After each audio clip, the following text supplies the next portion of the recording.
السلام عليكم ورحمة الله تعالى وبركاته.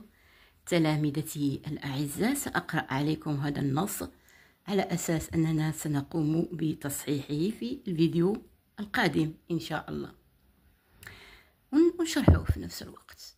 دائما كنشرحه وكنعطيكم نموذج. اللي بغى يفهم مرحبا، هو كيدخل يتصنت ليا ويصبر شوية ويذوقني يذوقني، واللي بغى غير يكتب وكيبقى والو طالع والو خاوي، ما هو مشروع أستاذ، ما هو مشروع كاتب، ما هو مشروع ناقد ولا صحافي، يدبر راسو ياخذ ويدير. لكن أهم حاجة هو أنك تسمع. يوجد في النهر ما لا يوجد في البحر. على كل، هذا النص قال فيه فؤاد القرقوري: لقد دعا الرومانسيون العرب نظريا إلى أن تكون النفس البشرية وما يداخلها من أحاسيس ويخالجها من عواطف موضوعا للأدب.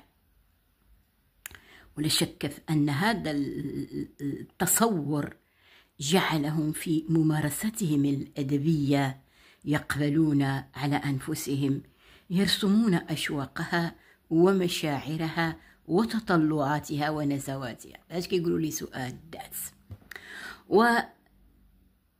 ويخصونها بالمكانة الأولى في كتاباتهم. هذا الحديث المكثف عن النفس عند الرومانسيين العرب جعل الأنا يشكل محورا قائم الذات في إنتاجهم، بل لعله أهم المحاور الواردة فيه. وهكذا كمل. سنحاول فيما يلي أن نستعرض أهم مظاهر الأشكال المكونة لجوهر الأنا، يعني الذات، عند الرومانسيين العرب.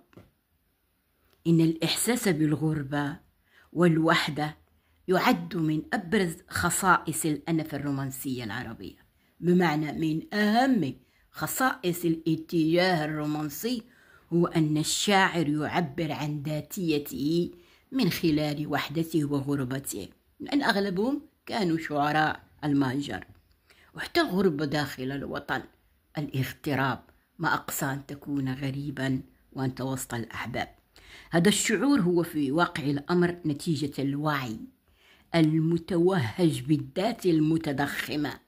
فالرومانسي العربي متقل بذاته، يتسع لها دون سواها على نحو ما يصوره هذا المقتطف من دمعة وابتسامة لجبران، خليل جبران، أبو الرومانسية آنذاك.